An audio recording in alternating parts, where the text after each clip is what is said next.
Welcome to the latest edition of the Dawg Talk podcast presented by the Indy Star. I'm Aaron Ferguson, assistant sports editor, joined by Akeem Glaspie, our Butler Insider here at Indy Star. Akeem, it's been a while since we've talked. A lot has happened. Butler season came to a close. The transfer portal, as it does, reared its head. So we've got a new look Butler roster to talk about. I'll just run down the incoming transfers that we know so far today, April 28th, as the portal has closed, but players can still come in, and players who are in the portal from Butler can also find their destinations as well, but nobody else can enter. So we have a little bit of stability here. Butler had plenty of pieces to replace, and they kind of addressed several different areas through the portal. Yame Butler, a 6'5" combo guard who averaged 13.5 points, 4.5 rebounds, and 2 assists per game and shot it pretty well from three, is coming in. Jalen Jackson, a 6'2" guard from Fort Wayne.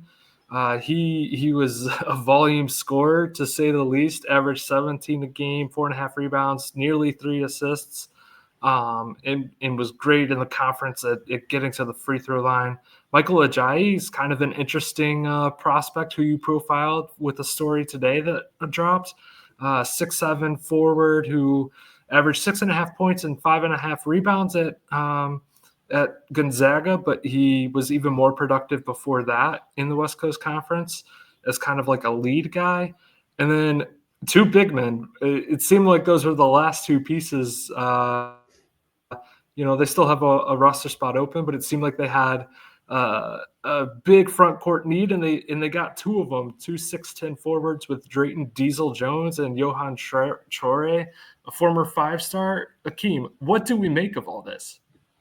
Yeah, I think new look roster is definitely the way to put it. There's a lot of moving pieces, a lot of players coming in, but I think, once the dust settles, obviously they have a lot of flexibility with that last roster spot, but I think it's safe to say this team got better.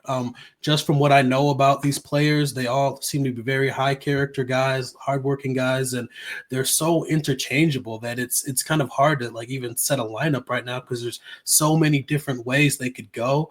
But I'll just go in the order that they committed, like Yame Butler, I profiled him 2 weeks ago. His story is just incredible. A guy that overcame a lot of adversity to get to Butler. He went from Fordham to junior college to Drexel, and he was never really a sought after guy, but now he kind of got that chance, and he obviously was the first commit. That really seemed like they really wanted him and made him a priority, and that's something he really kind of embraced. So he's like you said, a 6'5" guard. He's a big body guard. And as part of the story, we kind of highlighted his ball handling, which is just kind of next level, what he can do with the ball. He's never been asked to be a lead guard, but I feel like he has the skill set to do that if needed. So, and then his size again makes him so just versatile, especially on defense, which is what Butler needs. They need people willing to defend, and Yame could guard 1 through 3. Look, you could put him on a 4 in a pinch if it happens. You wouldn't want him there for a long time, but he could play or guard the 4 in a pinch. Not a knockdown shooter, but again, not someone whose jump shot is broken. He shot 45% from 3 as a sophomore. His numbers kind of declined with volume, but that's kind of to be expected. So he's a versatile piece. I could see him in the backcourt, maybe next to a Jalen Jackson and Finley Bizjack if they wanted to go 3 guards, or coming off the bench as like a, kind of like maybe a souped up Landon Moore type, someone who can, play make and kind of embrace playing defense. And he's going to have to hit shots. That's something that Landon struggled with. But if Yame can do that, then again, Butler has gotten better by adding Yame. And then you mentioned Jalen Jackson. Oh, go ahead. No, I wanted to pop in because I think it's interesting that you kind of compare it to more of a Landon Moore role, because when I think of Yame and what he did so well at Drexel, I was like, man, could this be like the guy who replaces Jameel Telfort and is just a guy who can get downhill? Now, he's not as strong as Jameel. Jameel was built a little bit different, kind of like a linebacker if he wanted to, get drafted in the NFL. Maybe try his hand there. But one of the things I wondered as they put together this team was is this team going to shift a little bit more with some more guys who can get downhill or who can slash? But I like the Landon comparison, a souped up Landon, because I think that's probably more appropriate as a smaller guard who can kind of play more on the perimeter. But I did wonder if he's a guy who can get downhill more and create that way. Yeah, I mean that's kind of a very optimistic view. I'm sure Yame would love that role. It's just, with Finley and Jamie Kaiser as well, he's someone that people forget about. But I know that the staff is really high on him, and so there's only five people can play at a time. So it's just it's hard to.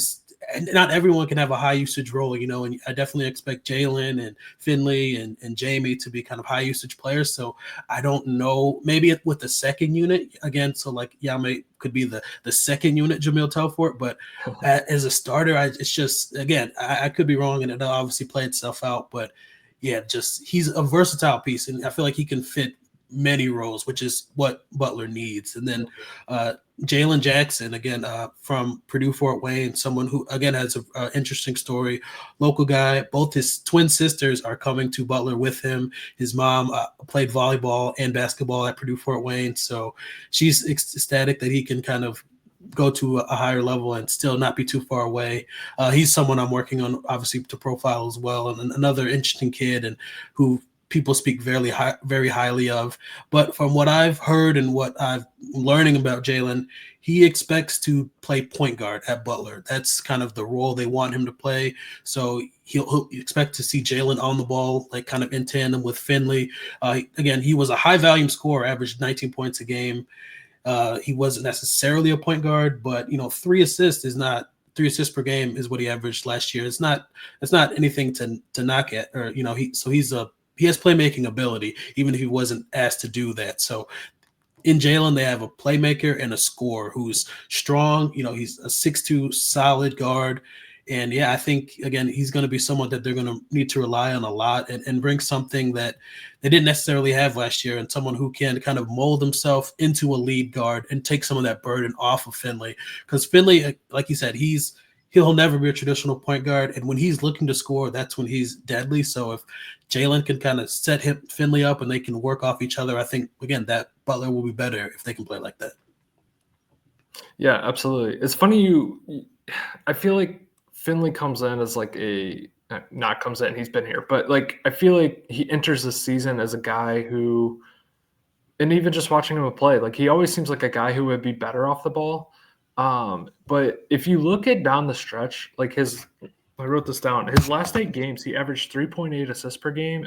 And for the season, he upped his assist rate by nearly 7%. And so, yes, some of that is they asked him to be a point guard, but I kind of wonder if maybe they trot him out as the lead guard with the starting 5, just because he did improve over the course of the season, like the second half of the season, especially there in the Crown and the Big East tournament and kind of the last 2 weeks of the regular season. Like he really did become a better passer. I think his floor vision, at least at this level, and the speed improved.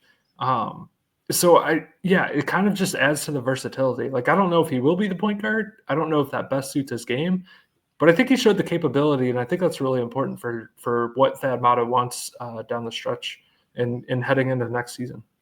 Yeah, I mean, I don't think you can have too many ball handlers. So if, Posh Alexander is kind of the shining example of a lead guard. He was a gritty, tough-nosed guy. I don't know if any of these guys are capable of being that, but they can all be quality ball handlers. So that will make Butler better. And you're right.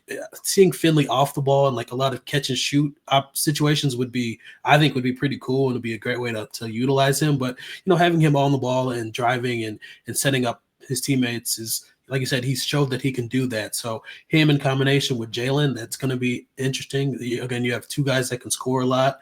And again, Jamie Kaiser is kind of the kind of unknown. Like I know from before he got hurt, the staff spoke very highly of him, and he came in as a former 4-star top 75 recruit with the reputation of being a knockdown shooter. Like when he was at Maryland, they set him up to knock down shots, and he struggled in that aspect. But I don't think he forgot how to shoot. He's someone he's he has that reputation for a reason. So if Butler can unlock that in him, again, they're going to get better, and that's exactly what they need to do. And I guess we can move into Michael. Oh, go ahead. Well, I was just going to say, I remember because I was at Wisconsin before this at a paper there in Madison. And so I remember him at Maryland. And I was like, man, this kid, Kaiser, that is, I was like, Jamie Kaiser Jr., he can play. Like, he's really good. And so I was really surprised when he entered the transfer portal after that season because he was so highly rated. It seemed like Kevin Willard was getting things going there. And then, yeah, I don't know why he left. And I was a little surprised that he ended up at Butler. I thought maybe he would go to another Big Ten school because he can play at that level. But yeah, I'm fascinated to see like how he fits into this mold too. Because I mean, I think one of the themes of this team next season is going to be who's going to get the guard minutes and who's going to get the wing minutes, because there's a lot of them and there's a lot of versatility. So you can't always just ride the hot hand. But that's all I want to say about him. I think where you're heading is we need to talk about this front court because it's going to look totally different. They've brought in 3 guys. Rebounding's been an issue. Defense around the rim has been an issue. Do you think they've addressed that properly? Is there more work to be done? What do you like about these guys coming in? Yeah, you mentioned rebounding, and Michael Ajayi is the definition of like a high quality rebounder.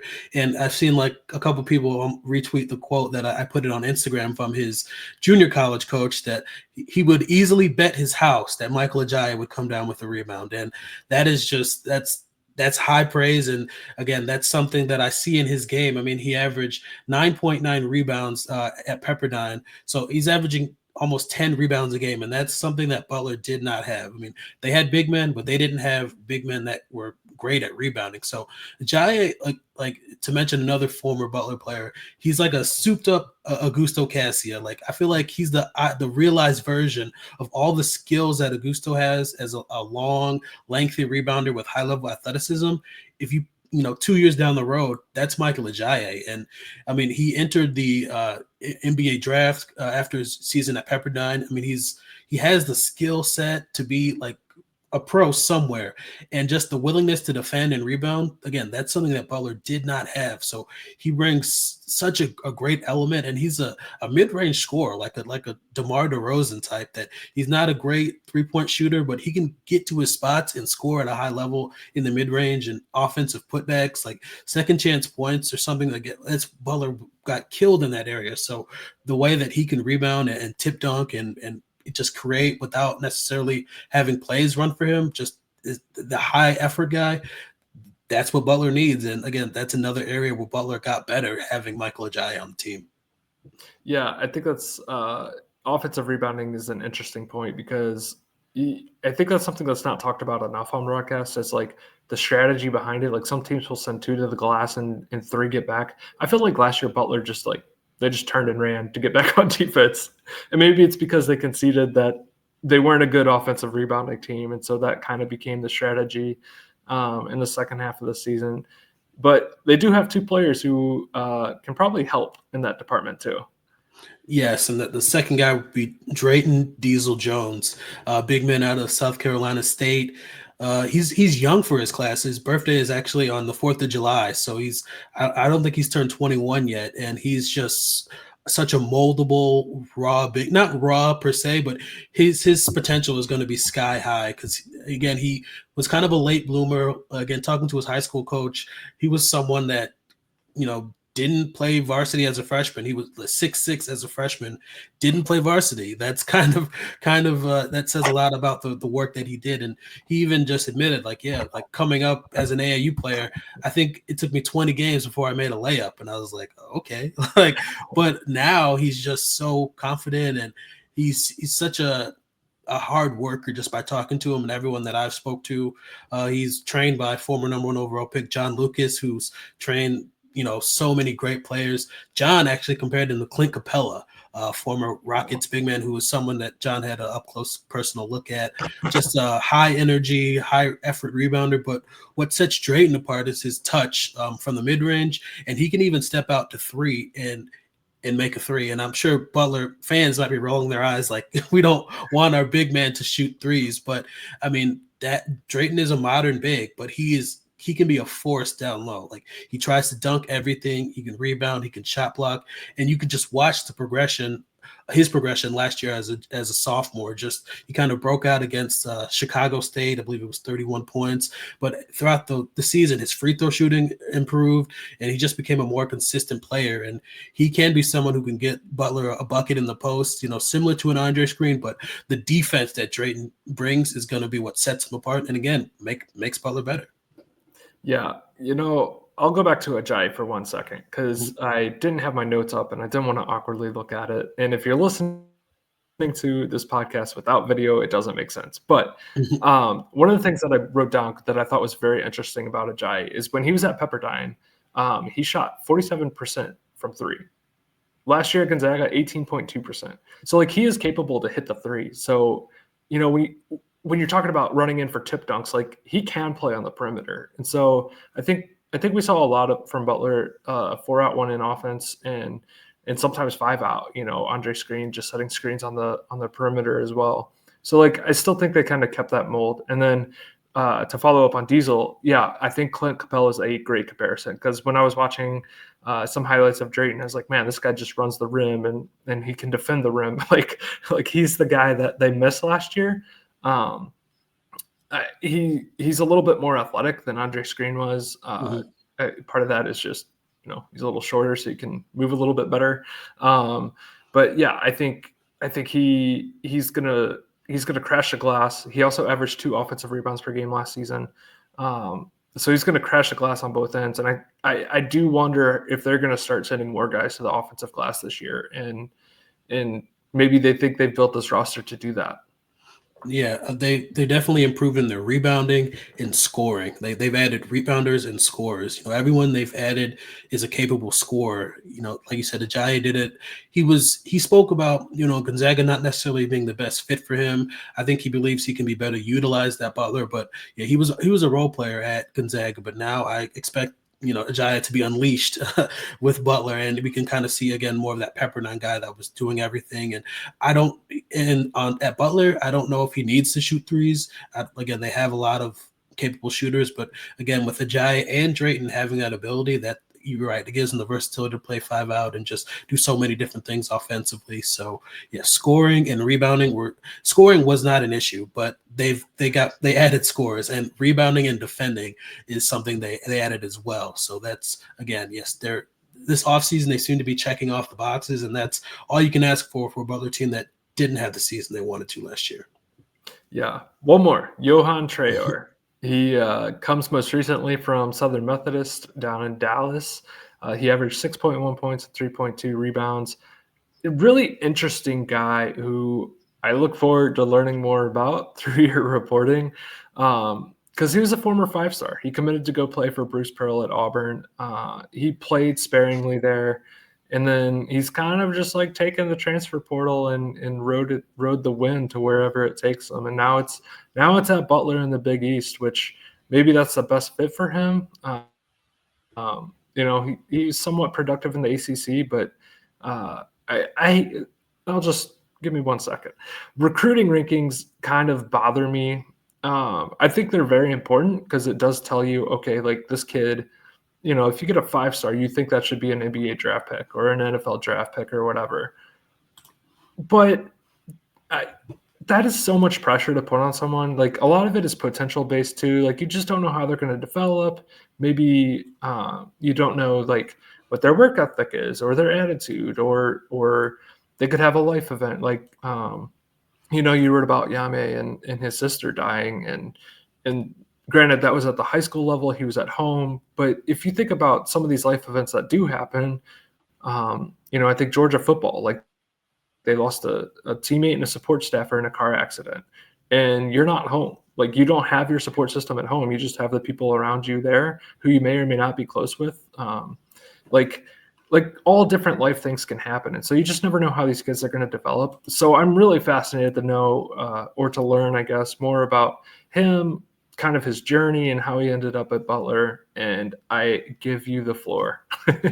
Yeah, I mean, if you just look at the recruiting class that he was in, there was 2022 was not not a shining example for recruiting rankings. Nick Smith is, I believe he was drafted in the first round, but him being the top player in the class, doesn't speak highly to the talent there. But you're right, Johan was rated ahead of like NBA players like Taylor Hendricks.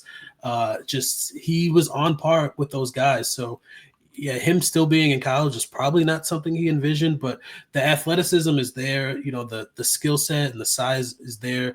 I don't think he's someone you run your offense through, but he's a big body in the post who can seems to be able to establish position down there. And again, someone who can try to dunk everything and protect the rim. Those are two very valuable skills. So it'd be interesting to see. I would imagine he would play behind Drayton, but maybe they want to go supersize Twin Towers and put Drayton and Johan next to each other. That would be really interesting because again, Drayton can stretch the floor a little bit. So again, they have more versatility, and they were definitely at a disadvantage when Andres Green got into foul trouble. Bowden Kepke was a capable player, but defensively he just could not hold up in the paint as a center. He was probably more suited to play the four, so he was miscast in the role as Butler's backup and starting center. Later in the season, especially during the Crown.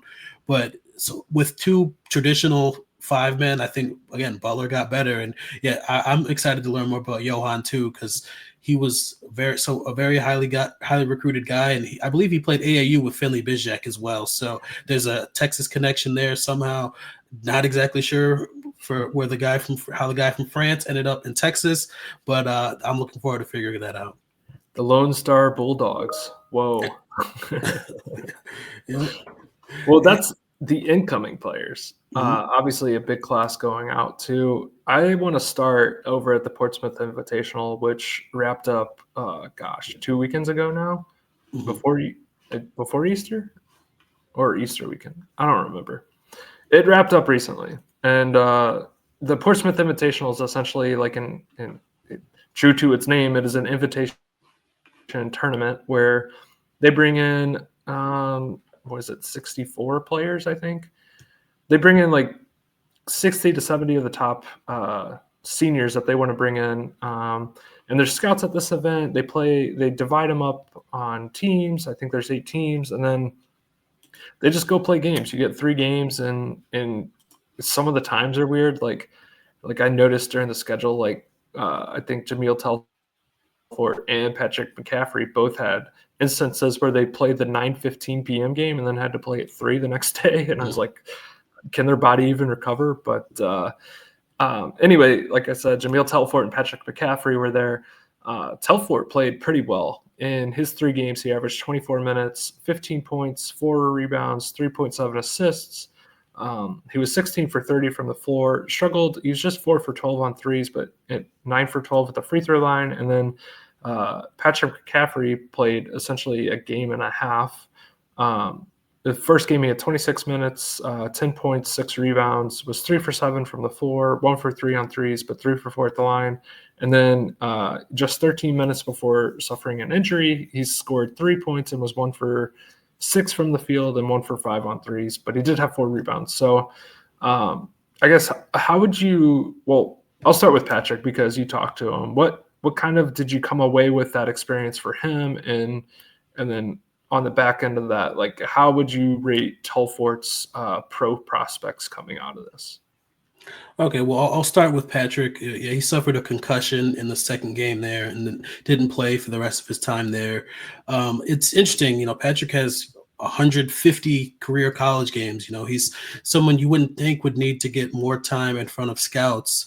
But, the off the court kind of aspect of being at Portsmouth is important too, just the informal settings, scouts coming up to you during lunch and, getting time to sit down with them and talk to them. And, again, player personnel people just chopping it up with them and kind of having them get to know you in an informal setting. That's the type of stuff that can pay dividends down the road, if they're just trying to learn you more as a person and as opposed to just, letting your numbers speak for themselves. But yeah, I think Patrick, probably benefited from his time down there. He said he wanted to learn how to play with other players and kind of in other systems. And he said that was a huge benefit that he gained from going to Butler. Just, he was in one system for so long that doing something new and being on his own at Butler again is just making him more versatile and a more well-rounded player. And people need shooters, and Patrick showed that he can shoot. And again, just I did a story on his work ethic and the work that he put in with his brother, just the kind of the meticulous nature of the way he practices shooting, and it led to very just a noticeable improvement as a shooter. So shooting, especially when you're 6'9", that's a pretty valuable commodity. So I don't know if he'll get drafted, but he looks like a pro to me. And Jamil Telford, it's so tough because he's like a undersized 4. He was a playmaker and a ball handler for Butler, but as a pro, does he have the athleticism to play like mostly 3? I don't know, but he's strong and physical. Like he'd be a great 4. But his shooting isn't elite, but he's such a productive player, a high energy player, a great leader. Just from what he did to get ready for every game, like the work he had to put on it just for his ankle to be ready to play every game. He was, I think from January on, he was barely practicing to get ready for games. So just he's someone that you don't bet against, the Jamil Telford type, just from what I know about him and the person and leader he is. So again, is he an NBA player? I don't exactly know, but he's a pro. I think he showed, with the numbers he put up for 2 seasons in the Big East, he's a pro somewhere. And the same with Pierre Brooks as well. Pierre is a scorer in a unique body. He didn't get invited to Portsmouth, but he's 6'6", 240. He's almost built like an NFL tight end.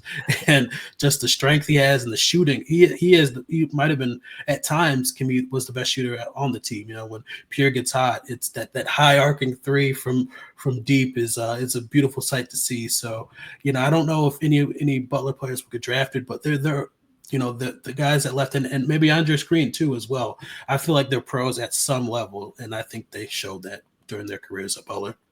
Yeah, Andre's interesting because I feel like I'm in a group chat with some friends from my alma mater, and they're like, you can't teach 7 foot. And so like for him, like there's definitely a career that he can carve out. It may be overseas, but I think all those guys could definitely make money playing basketball, which is, a wonderful thing. Just run its course until you can't. And, maybe coaching or maybe something else is in their future. I want to transition over to the players who left through the transfer portal because there were plenty. I will run through who I've got, and you can fill in the gaps because my notes are from late last week when we thought we were going to record previously. Colby King, the guard who started for a little bit during the season last year, thought maybe he could be the point guard moving forward. He entered the transfer portal kind of late in the cycle too. He landed at Utah State. Landon Moore went to his hometown school. Sort of. Don't get mad at me, Illinois State fans. He went to Bloomington High School, and he is now going to finish college in Normal, Illinois, at Illinois State. Kind of a hometown kid, which is interesting.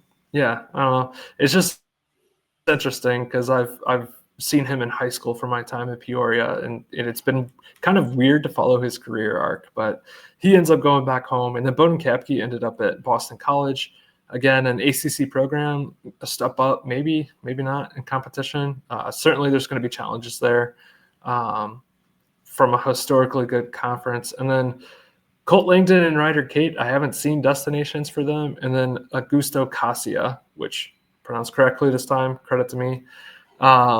He visited Ole Miss, but that's the last chatter I saw on him. And I think if Chris Beard wants him, there's probably got to be others that want him too.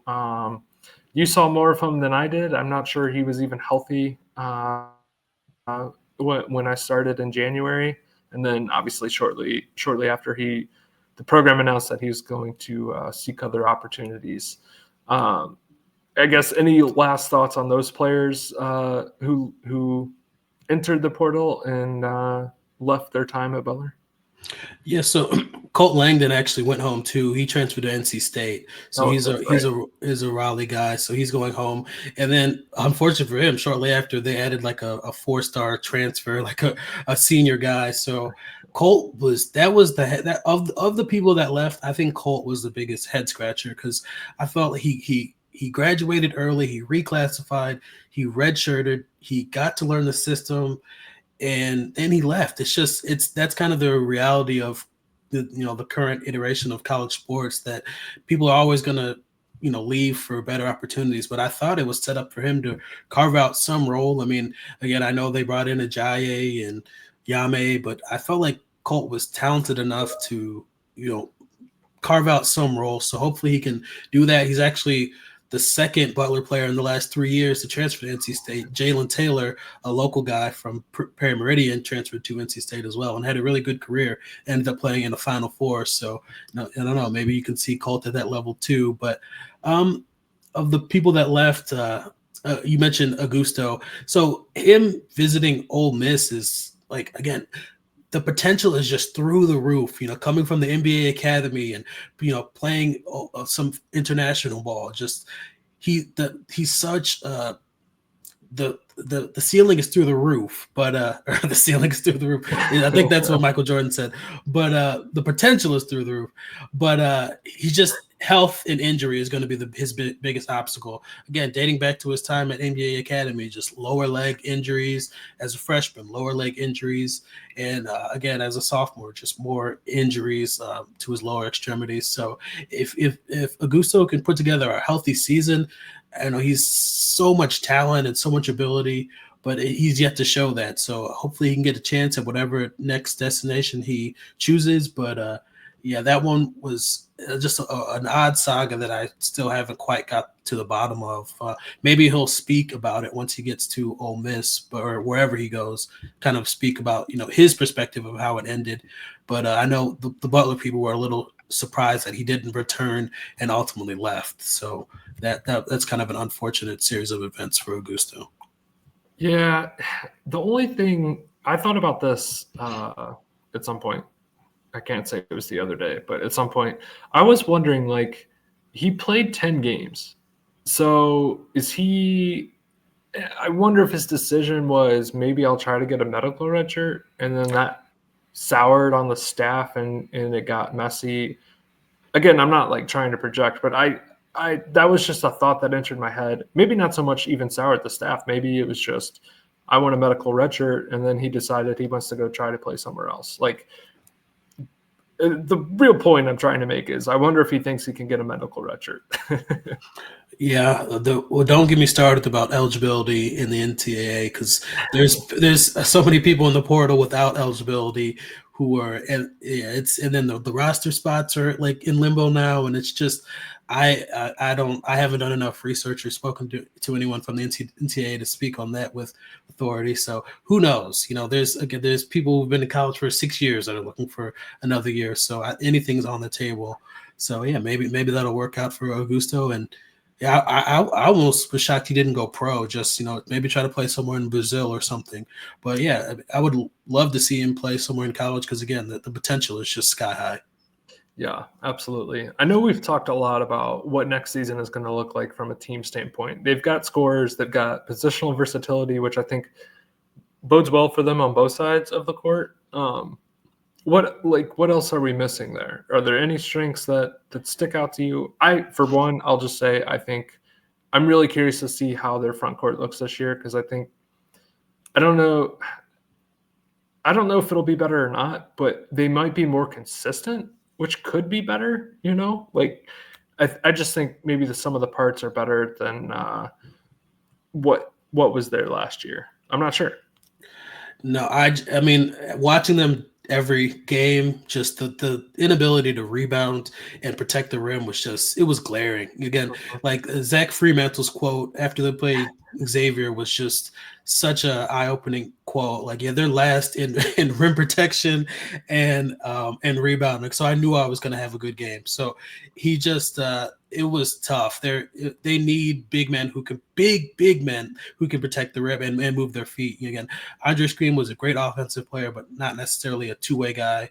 And it seems like on paper they got that in Diesel and Johan. And then I think Ajayi is the X factor. He's an elite rebounder from everything that I've seen, and they simply did not have that. So him as a hybrid 4 who can switch and protect the weak side, kind of like Augusto did with the way he could just rotate over and fly and block a shot out of nowhere. That's something they did not have, and just the athleticism, the effort, the energy, and rebounding got better. And so that's something you can't teach and you can't coach. And I think Ajayi, maybe even more than Diesel, just will help the defense so much that it's impossible for them not to be improved, I think. I mean, obviously you have to factor in health because, if someone gets injured, then it all goes down the toilet. But I think Ajayi was a huge pickup for them.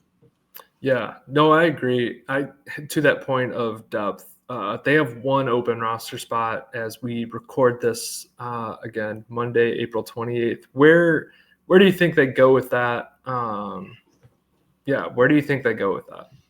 Yeah, I think they have flexibility now. I mean, another big body would be great, but how many 7-footers are still in the portal? Everybody needs size. So they have flexibility. I would imagine what I know about Thad, I'd expect it to be someone with multiple years of eligibility, someone who is not just a one and done type person, because that really wouldn't make sense, because I'm sure they're kind of, everyone's been promised to roll at this point. Everyone's kind of, the big picture of the team has probably been filled out. So unless there's some mystery person that can come in and, has the talent to start, that would be amazing. I'm sure Thad would love that. But they have the versatility to add, maybe another guard. I know at one point they were sniffing around guards in terms of, like a Deuce that he ended from LaSalle and, some other things. But and then at the same time, we haven't even talked about the freshmen and their roles. So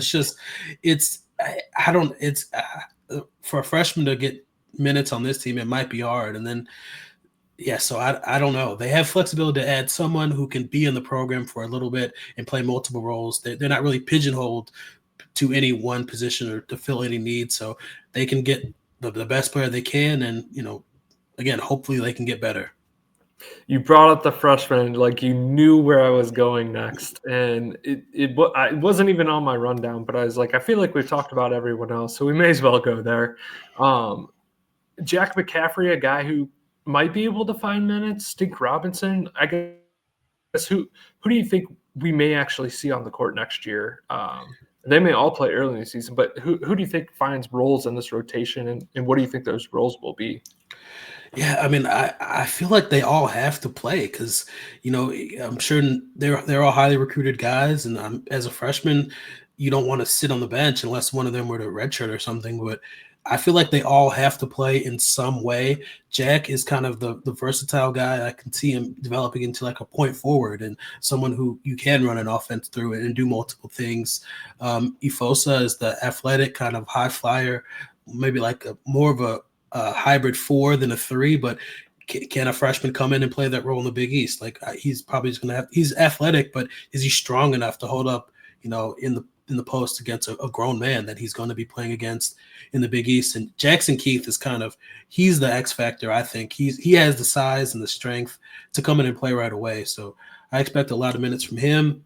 And Stink is kind of, I think he can be groomed to be the point guard of the future. So I think they'll all kind of have their roles, but how much is, that's for them to decide ultimately. Give me your way too early starting 5 as of April 28th. Practices haven't started. We don't even know who's on the roster because there's still that one roster spot left. But yeah, give me your starting 5 if you were in Thad Matta's shoes today. All right.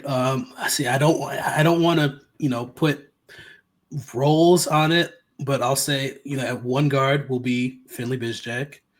Jalen Jackson is, I will say he's probably the point guard. So Jalen Jackson, we'll go a 3-guard lineup with Jamie Kaiser, and then we're going Michael Ajayi in the front court as a hybrid 4, and Drayton Diesel Jones as a starting center. So that I think I could be way off because Yame Butler is obviously going to have a lot to say about that, and then Jack McCaffery and Jackson Keith. I'm sure they're all guys that are expected to play big roles. So if I had to guess right now before ever seeing them play together, that's my starting 5. I'm really curious. I feel like I think there's Let's see. Finley for sure. Ajayi, I think, is going to be in there, and then either one of Diesel or Traore are going to be in there. So I think you have 3 starters that you can pencil in, at least like slots. And then I think like the 4 to 7 range is going to be really fascinating to see how that shakes out throughout the rest of the season, especially early in the season. But I would guess they're going to tinker with it as the season goes on. Until they find that consistent 5 and who's best off the bench. Because I think roles do matter in that sense. Like, I'm a big believer that it doesn't matter who starts, it matters who finishes. But I do think it matters how players fit. Like that being said, like, you still have to have, like, you can't have 2 point guards off the bench and none in the starting lineup, I think. Like, you still have to have someone who's ball dominant and can kind of direct the offense. So I like, to me, that is the most fascinating thing that Thad Matta has to and his staff have to kind of sort out going into the season and early into the next season. What other storylines are you interested to learn? You mentioned just all the players that left, Jamil, Pierre, Patrick. Those are experienced guys. That's about 200, college basketball games. So they're bringing a lot of people that don't have experience playing in the Big East. So, non-conference is going to be huge in terms of gelling. But then once the Big East play starts, that's a whole nother animal. So they could, as you've seen, teams can look great in non-conference, but once the Big East starts, then that's when we'll learn, truly what their identity is or an ability level is. So just I hope they gel quickly because they have a lot of experience to replace, and you can't replace Big East experience. So they're talented, but a lot has to come together. Yeah, I am curious to see who emerges as a leader, because last year was pretty easy to sort that out. You had some roster continuity there, but this year it's like the transfer portal is great because you can bring in veterans, and obviously Finley gets elevated another year of experience. Like, does he take control? Does someone else take control? Michael Ajayi, he's been at Gonzaga, which is a historically great. I can't even call them a mid-major. They're a high major in a mid-major conference, but a historically great program that has won a lot. And to learn under Mark Few, I just wonder, is he the guy who kind of steps up and is the vocal guy? Is it those two? Like, I don't know. There's just so many like little things that matter to great teams that I am fascinated to see how it goes. Agreed. Yep. That's well said. I don't know if there's anything else to add. Well, I will wrap us up then. Thank you to everyone who listened to the latest edition of the Dawg Talk podcast. If you've made it this far, you deserve some sun time. Go out for a walk or something. Enjoy the beautiful weather that we have here, late April, early May. And until next time, this is Aaron Ferguson with the Indy Star and Akeem Glaspie, our Butler Insider. And yeah, thank you for listening. Peace.